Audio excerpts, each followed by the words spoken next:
नमस्कार दोस्तों। तो आज हम पढ़ने वाले हैं डीएनए और आरएनए, जिससे क्वेश्चन भर भर के आते हैं और बच्चा इसको नहीं कर पाता क्योंकि डीएनए आरएनए थोड़ा जटिल चैप्टर है और इसको आपको यूट्यूब पर बहुत से लोगों ने पढ़ाया, लेकिन हाई फाई पढ़ाया है। मैंने आज इसको ऐसे पढ़ाने वाला हूं कि जिससे जितने भी क्वेश्चन बन सकते हैं सभी क्वेश्चन भी आज के बाद आपके सॉल्व हो जाएंगे और आपको सरल भी लगेगा कि किस प्रकार से आप इसको सीख गए हैं। बस आप 10 मिनट हमारे साथ सीख लीजिए। देखिए क्या होता है न्यूक्लिक एसिड। न्यूक्लिक एसिड दो प्रकार का होता है, डीएनए और आरएनए। क्या होता है न्यूक्लिक एसिड, मतलब ये डीएनए एक प्रकार का न्यूक्लिक एसिड है और आरएनए भी न्यूक्लिक एसिड है। तो अगर पूछेगा तो आप क्या करेंगे, डीएनए और आरएनए मतलब न्यूक्लिक एसिड दो प्रकार का होता है। इसको ये भी याद रखिएगा कि डीएनए, देखिए मैं डायरेक्ट आपको डीएनए इसलिए बता रहा हूं कि देखिए सबसे पहले खोजा किसने, डीएनए को खोजा किसने, तो डीएनए को सबसे पहले फ्रेडरिक मिशन ने खोजा था। कब खोजा था, तो ये 1869 में खोजा था, लेकिन वो खोज के छोड़ दिया था। क्या कर दिया था, डीएनए का नाम देकर खोज कर छोड़ दिया था फ्रेडरिक मिशन ने। फिर उसके बाद इसकी संरचना किसने दिया, अगर आपसे पूछता है कि डीएनए और आरएनए की संरचना किसने दी, तो वाटसन और क्रिक ने दिया था। कब दिया था, 1953 में दिया था। कब दिया था, 1953 में। तो खोजा किसने, फ्रेडरिक मिशन ने 1869 में, और वाटसन क्रिक ने क्या कर दिया, इसकी संरचना दे दी थी 1953 में। देखिए हर जगह से क्वेश्चन बन रहा है, ठीक है।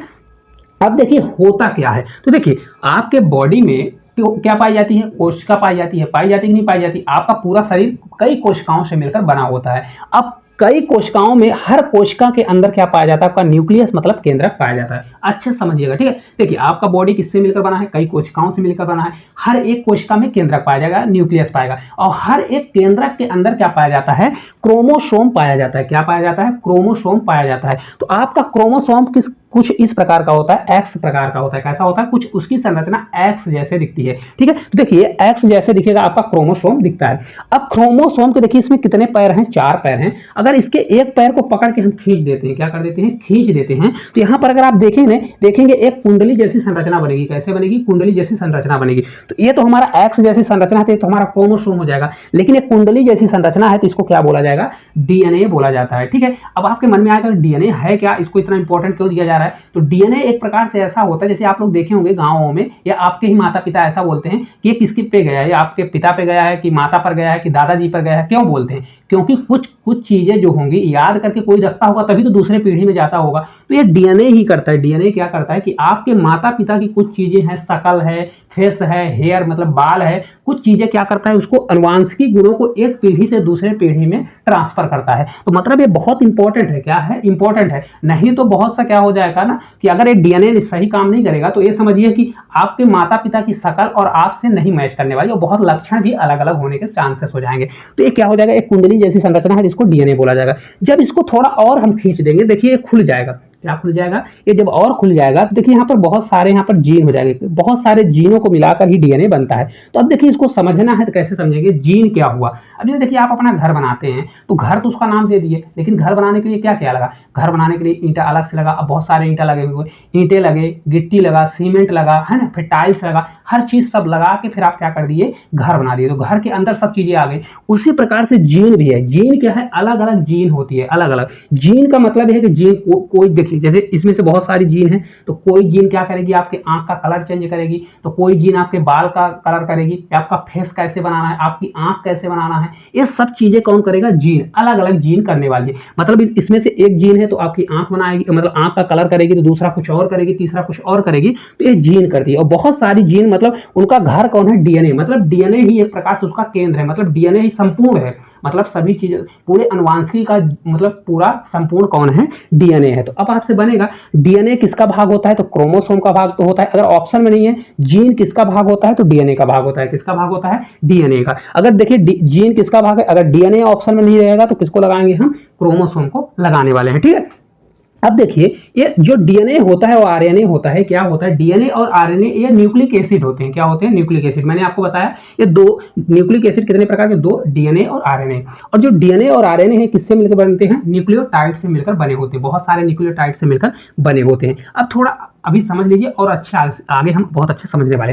देखिए ये डीएनए है। डीएनए की संरचना कैसे होती है, डबल। देखिए डबल हेलिक्स होती है। कैसे होती है, डबल हेलिक्स। तो अगर आप देखेंगे डीएनए की संरचना कैसे है, डबल हेलिक्स बनी हुई है। तो ये हमारा डीएनए होगा। कैसा हो जाएगा, डीएनए। सिर्फ इतना याद रखना है, आपको पूरा मक्खन की तरह याद होने वाला है।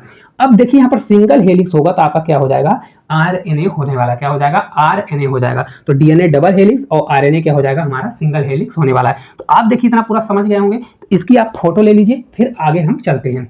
चलिए अब आगे देखते हैं। देखिए डीएनए और आरएनए क्या होता है। डीएनए और आरएनए के बारे में बहुत अच्छे समझने वाले हैं कि डीएनए और आरएनए एक होते हैं बायो मॉलिक्यूल होते हैं। क्या होते हैं? Bio molecule. देखिए बहुत अच्छे से समझेंगे डीप में तो डीएनए आरएनए बायो मॉलिक्यूल होते हैं। मतलब इसका ये होता है बायो मॉलिक्यूल मतलब होता है कि आपका जो जीवित बॉडी है, मतलब आपकी बॉडी जीवित हुई तो मतलब जीवित बॉडी के जो पदार्थ है, मतलब एक प्रकार से क्या है, एक कण है किसके? Bio molecule. मतलब जो जीवित आदमी है या जीवित पदार्थ है उसके अंदर के एक कौन से हैं? पदार्थ है जीवित के। ठीक है, जीवित के।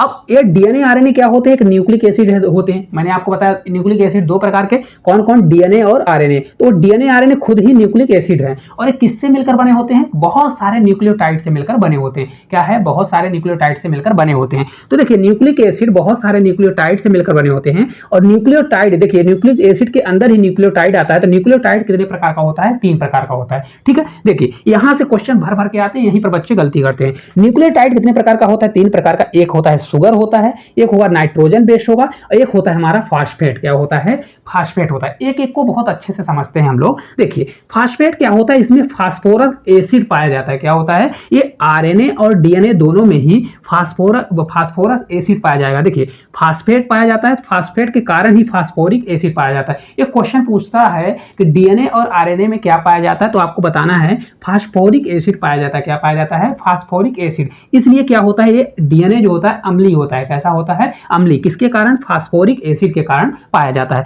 तो देखिए इसमें क्या पाया जाएगा? फास्फेट, मतलब इसमें फास्फोरिक एसिड पाया जाएगा। दूसरा हमारा है नाइट्रोजन बेस। क्या है? नाइट्रोजन बेस है। अब नाइट्रोजन बेस में एक होता है प्यूरिन होता है, एक पिरामिड होता है, 2 होते हैं। ठीक है, इसको मैं बहुत अच्छे समझने वाला क्योंकि इसी के बारे में बच्चे ज्यादा जानते हैं। ठीक है, तो इसको अलग से मैं बहुत अच्छे से बताने वाला हूं। देखिए एक होता है प्यूरिन, इसमें डबल रिंग होगा, और पिरामिड जो होगा सिंगल रिंग होता है। तो देखिए इसके भाग होते हैं, उसको मैं बताऊंगा। डबल रिंग किसमें होता है? Single ring. क्योंकि क्वेश्चन पूछा जाता है कि डबल रिंग वाला कौन सा है, सिंगल रिंग वाला कौन सा होता है, डीएनए और आरएनए में कौन सा भाग होता है। तो इसको अभी पढ़ते हैं अपन। देखिए शुगर को पढ़ लेते हैं। देखिए इसमें शुगर क्या है? इसमें शुगर होती है पेंटा शुगर। आप जाके देख लीजिएगा, इतना डिटेल कोई नहीं पढ़ाया है और इससे क्वेश्चन डायरेक्ट पूछा जाता है। तो डीएनए और आरएनए में कैसा पाया जाता है शुगर? पेंटा शुगर पाया जाता है। पेंटा शुगर उसमें मतलब होता है कि उसमें 5 कार्बन पाए जाएंगे। कितनी कार्बन? टोटल 5 कार्बन पाई जाएगी। कुछ इस प्रकार से C1, C2, C3, C4, C5, मतलब टोटल 5 कार्बन पाए जाते हैं।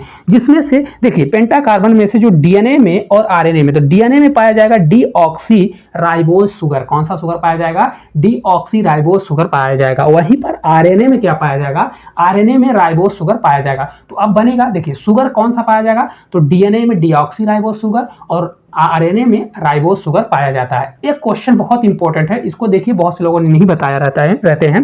देखिए डीऑक्सी राइबोज शुगर मतलब इसमें क्या है? ऑक्सीजन की अनुपस्थिति है। डीऑक्सी राइबोज शुगर का मतलब होता है कि ऑक्सीजन इसमें नहीं है, क्योंकि यहाँ पर देखिए कार्बन 4 होंगे। कितने होंगे टोटल? पेंटा शुगर होता है 5 कार्बन होते हैं। तो जो इसका C2 वाला होता है वहां पर क्या होता है? कार्बन के साथ ऑक्सीजन नहीं रहता है, इसलिए क्या होगा? ज्यादा एक्टिव नहीं रहता। ज्यादा एक्टिव न होने के कारण ये होता है स्टेबल, मतलब अस्थायी। ये पूछता है कि डीएनए और आरएनए में अस्थायी कौन होता है? तो डीएनए होता है, क्योंकि उसमें जो हमारा सेकंड वाला कार्बन है उसमें ऑक्सीजन न होने के कारण ये एक्टिव नहीं होता है। यहीं पर आरएनए की हम बात करें तो ये एक्टिव होता है। एक्टिव क्यों होता है? क्योंकि इसका जो पेंटा शुगर पाया जाएगा, तो पेंटा शुगर का जो C2 वाला है उसमें ऑक्सीजन पाया जाता है, तो जिससे ये एक्टिव होगा। इसको अच्छे से समझ सकते हैं कि जो डीएनए होता है, तो डीएनए क्या है? अपना रंग नहीं बदलता। क्या करता है वो? अपना रंग मतलब एक्टिव नहीं होता, स्टेबल होता है, बहुत समय के लिए स्टेबल होता है, बहुत ज्यादा अपना रंग नहीं बदलता। लेकिन आरएनए क्या है? आरएनए अपना रंग बदलता रहता है, मतलब अपना भेष बदलता रहता है।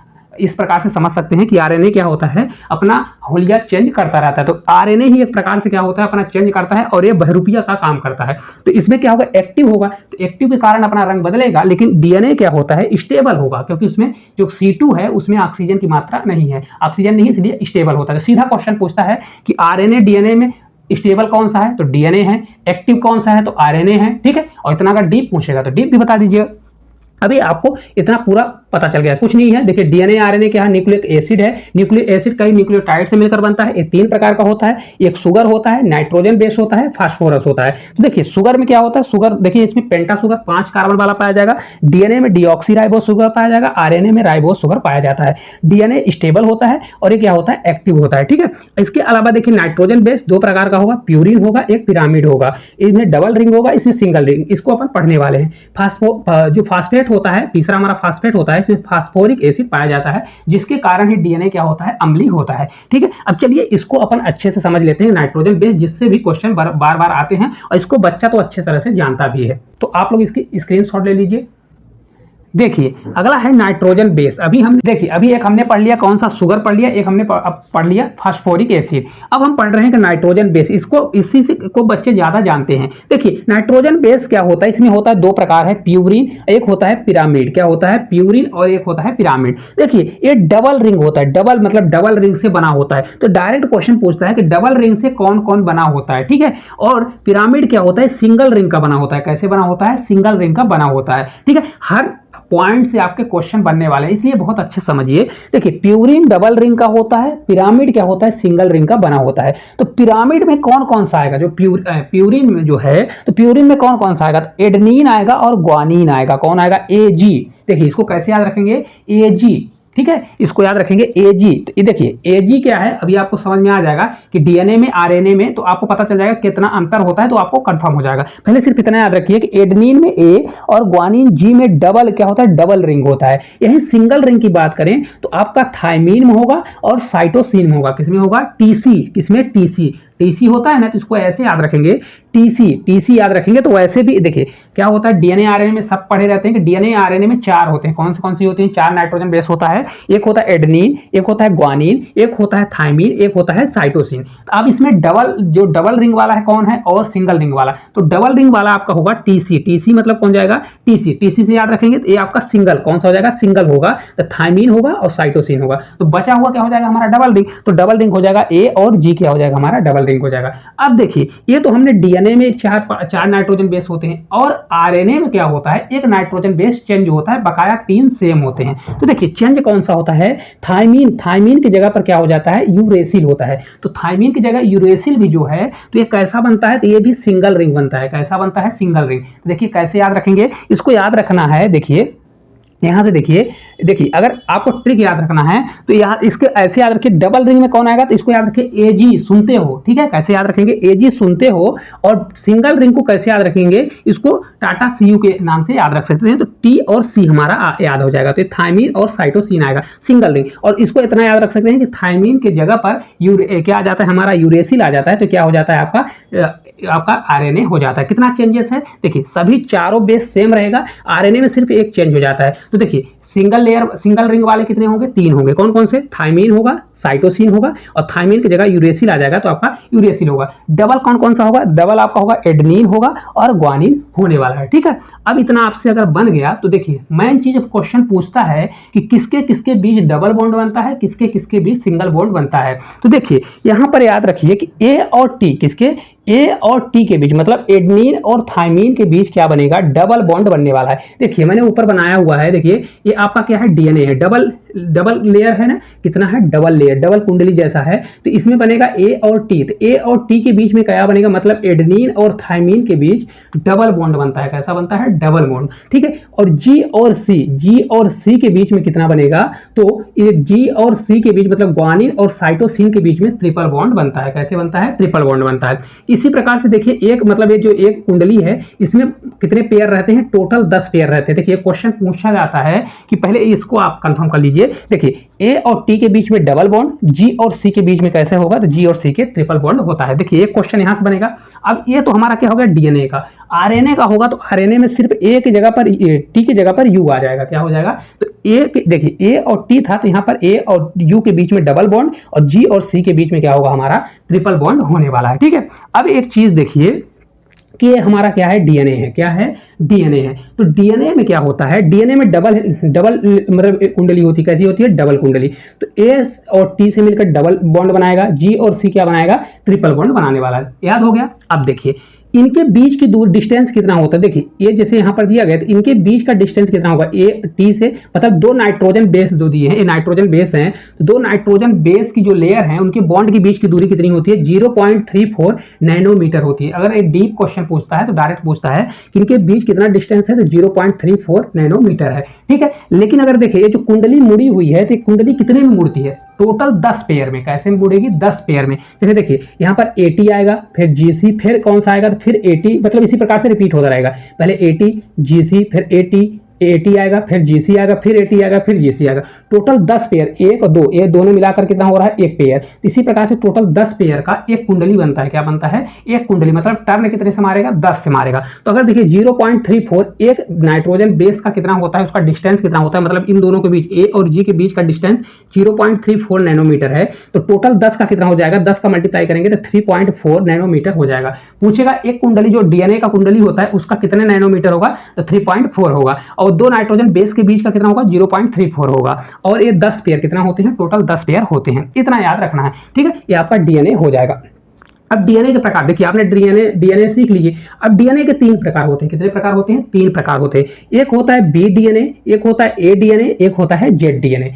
अब देखिए इतना डिटेल आपको कोई नहीं पढ़ाया होगा, अगर आप इसको समझ जाएंगे तो एक बार में बन गया होगा। देखिए नाइट्रोजन बेस कितने कितने प्रकार के, 2 प्रकार के, प्यूरिन और पिरामिड। प्यूरिन क्या है, प्यूरिन आपका डबल रिंग बनेगा, पिरामिड आपका सिंगल रिंग बनेगा। प्यूरिन में जो डबल रिंग बनेगा कौन कौन आएगा, एजी, एजी सुनते हो तो एजी कौन कौन आएगा, ए एडेनिन और जी मतलब ग्वानिन आएगा। और रही बात किसमें, पिरामिड, जो सिंगल लेयर बनेगा, सिंगल लेयर में टाटा सीयू, तो टी की जगह पर टाटा थायमिन हो जाएगा और सी की जगह साइटोसिन हो जाएगा। तो ये सिंगल लेयर। और मैंने बताया जब आरएनए में चेंज क्या होता है, टी मतलब थायमिन की जगह यूरेसिल आ जाता है, तो यूरेसिल भी सिंगल रिंग में आ जाएगा। तो ये आपका सिंगल रिंग हो गया।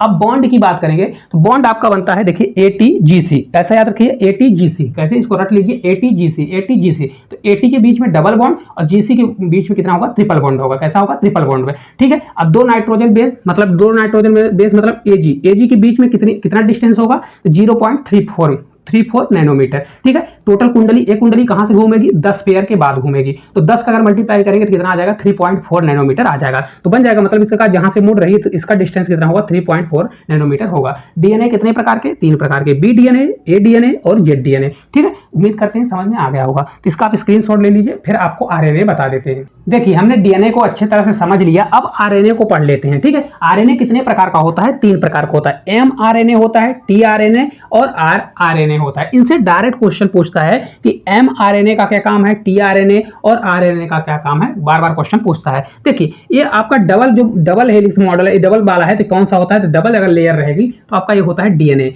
लेकिन आरएनए क्या होता है, सिंगल लेयर होता है। क्या होता है, सिंगल लेयर। मैंने आपको बताया कि एडेनिन आपका थायमिन से मिलता है, तो थायमिन देखिए ए और टी मिलेगा तो आपका क्या होगा, डबल बॉन्ड बनेगा, तो ये आपका डीएनए में। लेकिन यहाँ थायमिन की जगह यूरेसिल बस चेंज हो जाता है तो आपका आरएनए बनेगा। क्या बनेगा, आरएनए बनेगा। तो ये ए और यू के बीच में कितना होगा, तो ए और यू के बीच में आपका डबल बॉन्ड होगा और यही जी और सी के बीच में आपका क्या होने वाला है, ट्रिपल बॉन्ड। डायरेक्ट आपसे पूछा जाता है कितना होगा, ट्रिपल बॉन्ड। अब देखिए ये आप सीख गए। अब देखिए एमआरएनए, टीआरएनए और आरएनए को पढ़ते हैं। देखिए हमारे बॉडी में प्रोटीन, जब तक प्रोटीन नहीं होगा तब तक आपके बॉडी का विकास नहीं होने वाला, ठीक है। तो प्रोटीन की आवश्यकता होती है। प्रोटीन किससे बना होता है, अमीनो एसिड से मिलकर बनता है। किससे, अमीनो एसिड से। तो देखिए अमीनो एसिड क्या होता है, हमारे बॉडी में अगर प्रोटीन बनाने के लिए 20 अमीनो एसिड की आवश्यकता होती है। कितनी होती है, 20, मतलब 20 अमीनो एसिड की आवश्यकता होती है। तो हमारी बॉडी जो है ना खुद ही वो क्या करती है, 10 अमीनो एसिड को बनाती है। देखिए मैंने पहले लिख दिया कि 10 हमारी बॉडी खुद ही बनाती है। क्या करती है, हमारी बॉडी के जो लीवर उवर अंग हैं वो खुद ही 10 बनाते हैं। लेकिन बचे हुए 10 क्या है,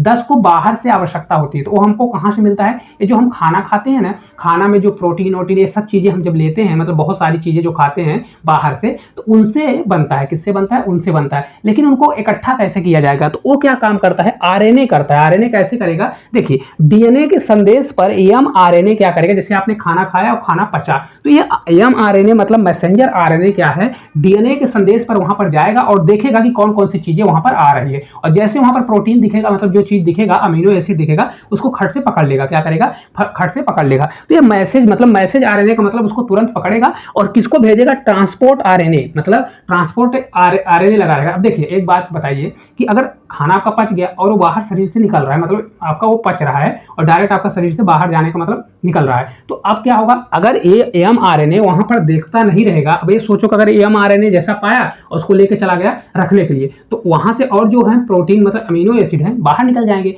तो क्या करता है, वहां पर इसको देखता रहेगा कौन आया कौन आया, तो क्या करेगा, इसको देखता रहेगा। तो फिर ट्रांसपोर्ट जो आरएनए है मतलब टीआरएनए, उसको उठाकर कहां ले जाएगा, आरआरएनए के पास ले जाएगा। तो आरआरएनए को दे देगा, तो आरआरएनए क्या करेगा, उसको प्रोटीन बनाने का काम करेगा। क्या करेगा, प्रोटीन। आप समझ में आ गया। देखो ये क्या करता है, मैसेंजर आरएनए, मतलब ये मैसेज देता है, मतलब वहां देखेगा कि आ गया है, मतलब अमीनो एसिड आ गया है तो ये मैसेज कर देगा। तो ट्रांसपोर्टेशन जो आरएनए है ये उठाकर कर ले जाएगा और आरएनए को दे देगा। तो ये क्या कर देगा तुम्हारा, ये कर देगा आपका प्रोटीन बना देगा। क्या कर देगा, प्रोटीन बना देगा। ठीक है, अब इससे क्वेश्चन बन जाना चाहिए।